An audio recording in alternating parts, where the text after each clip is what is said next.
The U.S. is denying claims from Iranian state media earlier on this morning that an American warship was hit by missiles. For an update, I want to cross over to Tyler Kendall down in Washington, D.C. Tyler, what is the latest this morning?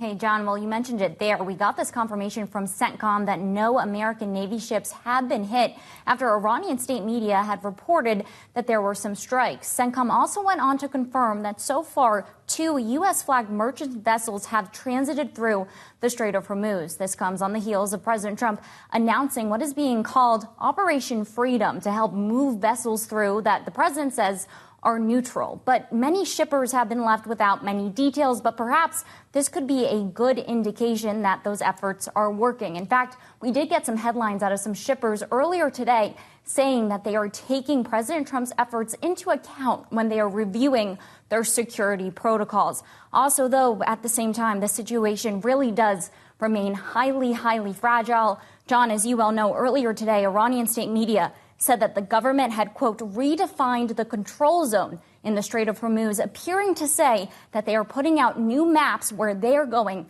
to keep their own control. And while they say that, the United States and the Joint Maritime Information Center is saying they have an enhanced security area that they are establishing when it comes to the Strait of Hormuz. Tyler, when we heard from the president, he also talked about positive talks underway between Iran and the United States. Where does the diplomatic off-ramp stand today?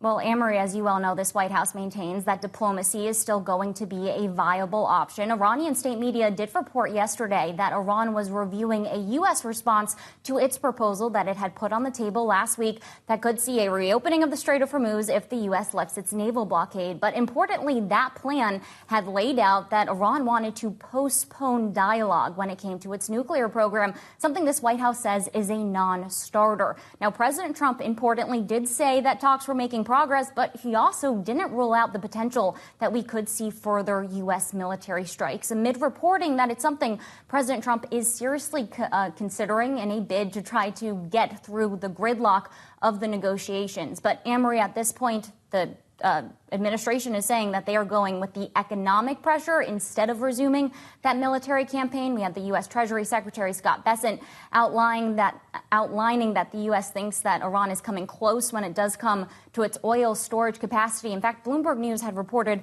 on Saturday that Iran has begun curbing oil production as its storage tanks fill up. But a senior Iranian official says that this is proactive, that they haven't reached that level yet, but they're trying to tweak their operations in a bid not to get to that full capacity.